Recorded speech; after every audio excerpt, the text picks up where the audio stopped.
McWhorter Custom Rifles presents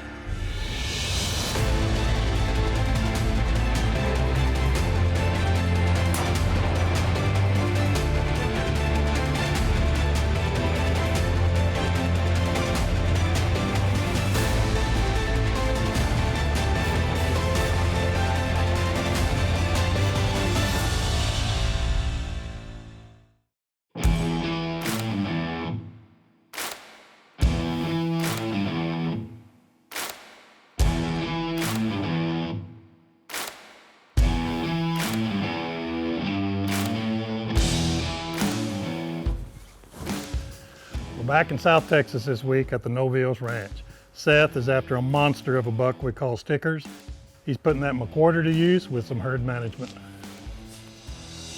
Precision Hunting TV is brought to you by McWhorter Custom Rifles, Macmillan Fiberglass Stocks, Swarovski Optique, and Extreme Wildlife Adventures. Everybody knows that Seth and I shoot McWhorters. It's the most accurate hunting rifle in the world, and it is that.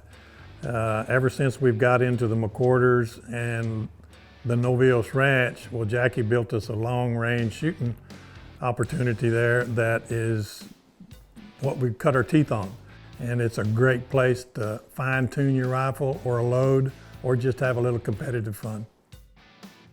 Got a great week ahead of us this week here at the Novillos Ranch. It's always good to be back. We're on Jackie's 1,000-yard range, and I got the new 6.5 PRC by McWhorter with the Swarovski scope on it, and we're going to check the different yardages to make sure everything's good.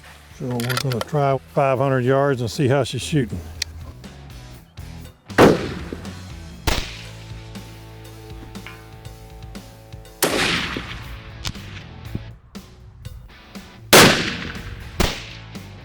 Got it! So I'm going to be hunting with my trusty McWhorter 7 STW this week. It's shooting a 195 grain Berger Elite Hunter about 3,000 feet per second. This gun is built on a Borden long action, Brux barrel, straight flute, a Macmillan A3 Sporter, and it's topped with a Swarovski X5. So we're going to shoot out to about 800 yards. That's about 14.5 minutes of elevation, and the wind is about 1 o'clock at about 4 or 5 miles an hour. So we will see what we can do with this.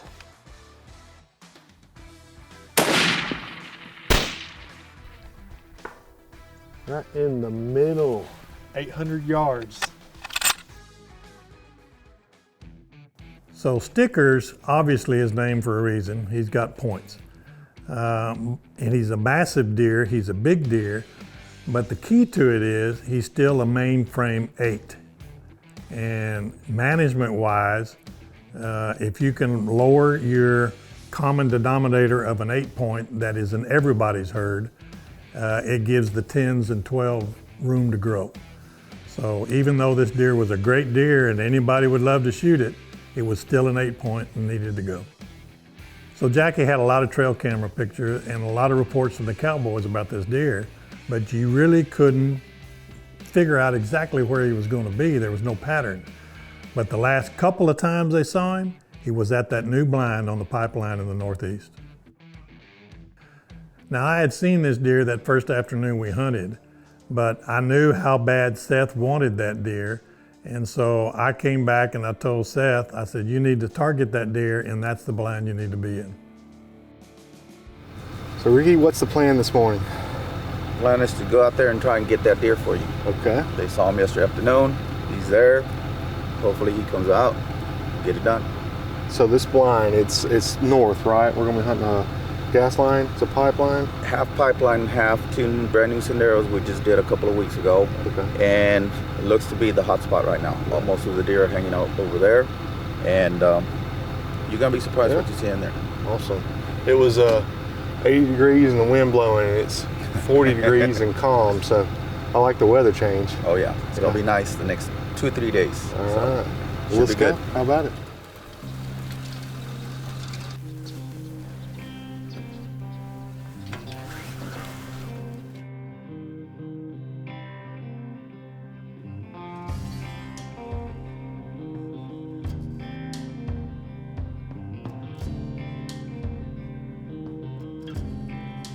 Seth's first sit in the northeast blind on that pipeline, not much happened.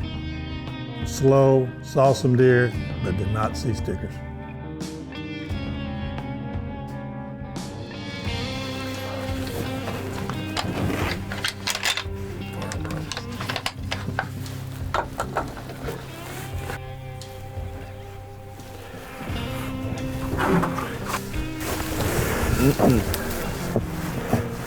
And we saw every buck but that one. You got them all? Yeah. The first afternoon sit for Seth in that blind, same thing. The next day, morning and afternoon, was a repeat of the day before. Saw deer, but no stickers.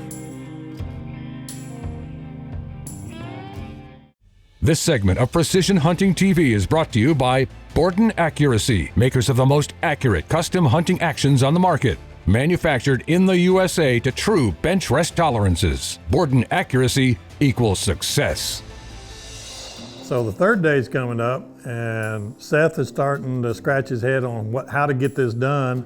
I'm starting to scratch my head like maybe I jinxed it by not shooting that deer. But there was still an opportunity. We still had some time, and we were hoping for the best. It's day 3, bright and early. Seth and JC, the cameraman, are back in the northeast blind. Seth and JC situate themselves in the blind where Seth is on the left and JC's on the right. Both of them are focused on the sand area in front of them where they've been seeing that deer. So it's just starting to get light. They're studying some deer that are in the sand area that's in front of them. And Seth happens to glance to his right over JC's shoulder, and in the pipeline, there stand stickers. So this is one of the older blinds that Jackie had that he put up there, and so Seth and JC just can't stand up and get situated. They have to turn around and do everything they can to get on that deer, and just as they get on it, well, the deer starts to get nervous. Tell me before you're gonna shoot, so I can plug my ears, all right?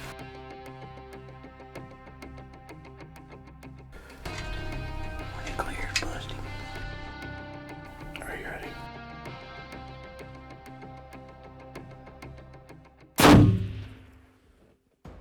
Did I hit?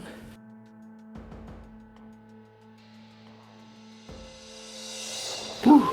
That's a Big deer. Which, I mean, the gun threw it off the sticks and I couldn't see what happened where. I feel. So while they're waiting, before they go down there and look, they play it back on the camera. And they look at it several times and they just can't figure out exactly where the shot was, but they were leaning towards. It might have been a little far back and they were worried. All right, guys, we have reviewed the footage and it's not great. So with a deer of that caliber, you know, every emotion is going through you. You're excited. It's a giant deer. You're trying to make a great shot and then you don't. So you just can imagine how disgusted I feel right now knowing I did not make a great shot.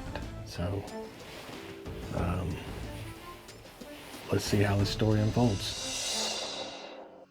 Seth gives me a call, explains the situation. We make a plan to wait an hour and a half and then I would come over and help.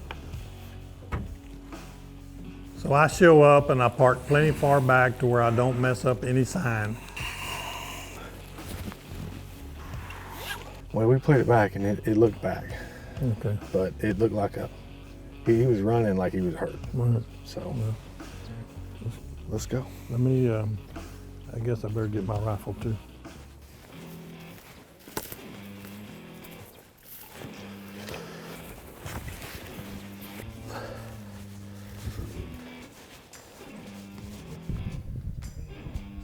And we're looking for sign, and sure enough, about 10 yards in front of me, I look up and there's a good amount of blood. Yeah.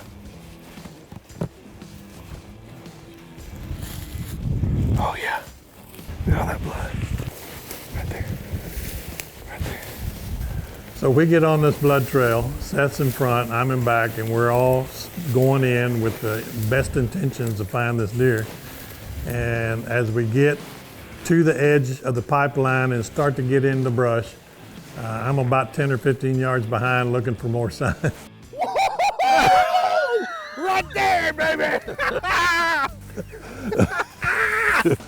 Oh my goodness. It wasn't as bad as I thought. Look at that, fellas. Look at that. Come over here, Lamar. What a beast. Look at that. Look at that buck, would you? Oh man, guys, I'm telling you, I was in the dumps for the past hour and a half thinking I had ruined a world-class 8-point, and I felt good about the shot. I mean, he did lunge forward, and I was about 5 inches back, but it did the trick, and he did not go 50 yards. Yep. What a buck. It was good to see all that blood in that trail. Yeah. Look at this deer. Look at the mass on that thing. What an incredible whitetail. So we're at the point that we have our hands on this deer, and everybody's kind of looking at it in awe. It's just a beautiful deer. And Seth is out of his mind. He's smiling from ear to ear. He hadn't quit smiling since we found the blood. And I just want to point out one thing. You're welcome. Precision Hunting TV is also brought to you by Huff Power Auto and Outdoor Stores, Borden Accuracy, Ultimate Antler Deer Feed, Mesquite Creek Taxidermy, and Rudy's Country Store and Barbecue.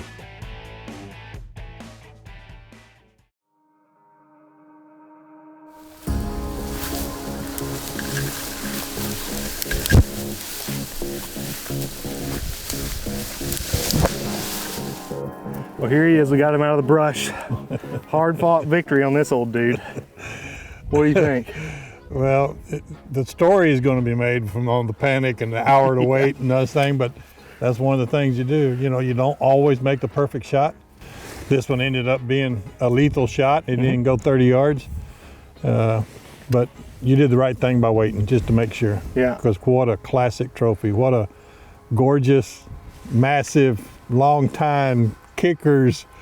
I'm telling you, this is one of those instances where we watched it back on the viewfinder and it did not look good. Yeah. But I felt good about the shot. I mean, the setup was unorthodox, and when I pulled the trigger, I felt good about it, but we played it back and it didn't look good. And gosh, I'm telling you, an hour and a half of doubt going through your head.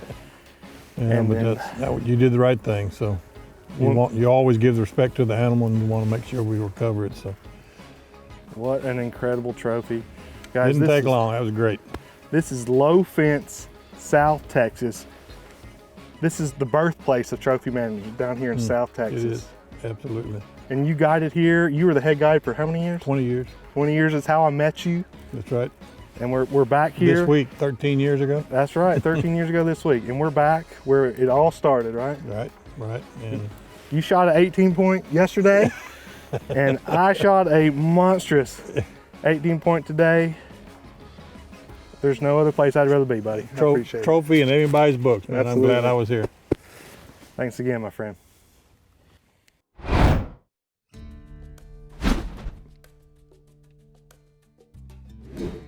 Welcome back to Downrange this week, folks. This week we're going to continue our segment on getting steady in the field, and we hunt out of blinds a lot. You know, elevated blinds, hard blinds, soft blinds. And a method we've been using for a long time is just a bag in the window and a simple bipod in the rear to stabilize. That way you got both of them. It's a rifle stabilized.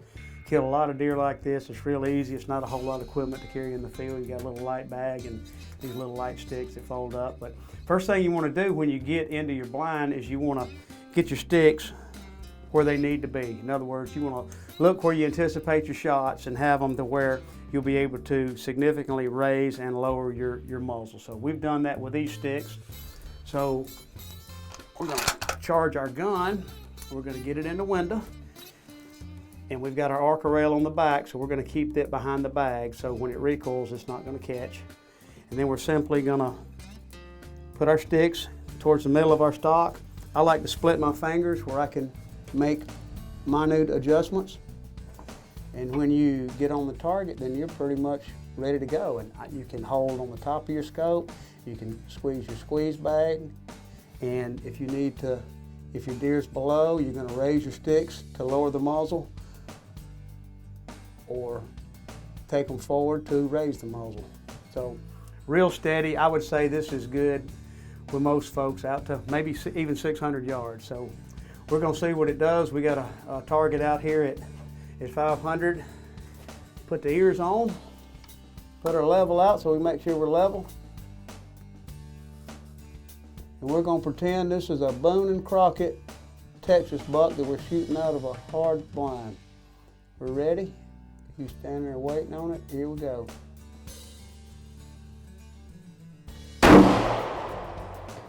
Whoo, dead buck. Real easy setup for hard blinds, not much equipment to take into the field. This works a lot. We've done this a whole lot, killed a lot of bucks have found their doom in this setup right here. And that's your downrange segment today. I'm Alan with McWhorter Custom Rifles. Precision Hunting TV is also brought to you by Tacticam, Sig Sauer, Trigger Tech, Brooks Barrels, Capstone Precision Group, and Hawkins Precision.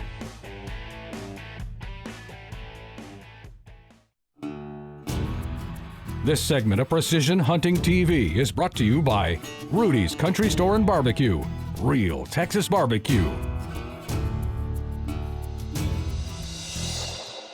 That afternoon, Seth and JC are going to swap roles. Seth's going to be on the camera, JC's going to be on the gun. And they go to a blind we call the North Blind, just north of the Novillos Lodge. It's always been a very productive blind. This time they've even made it better. They widened the Sanderas, added one, put a better blind. It's a great place, and JC was hoping for the best. We are in the blind here at the Novillos Ranch. Seth killed an absolute slob this morning, and he's been kind enough to let me borrow his MCR 7 STW this afternoon to do a little herd management. It's really exciting. I've never killed a deer in Texas. Fired up. Excited what the evening has in store.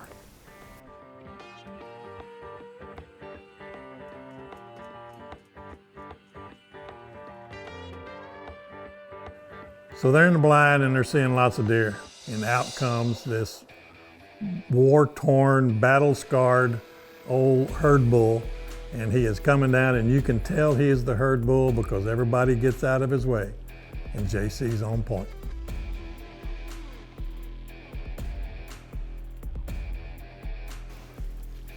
So this deer is coming down and gets into about 150 yards, and he is a deer that needs to be gone, needs to be taken care of.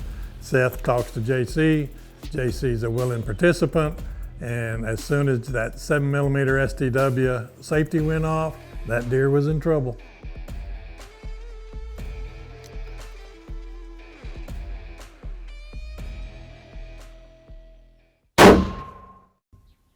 You got him, dude. Congratulations. Thank you so much, man. Thank you so much. That is awesome. That's a good deer, That's herd management, dude. Look did you see how mature he was? God. He owned this place, didn't he? Yeah, short tines, long beams, beautiful deer, just not something, you know, that they want out here breeding.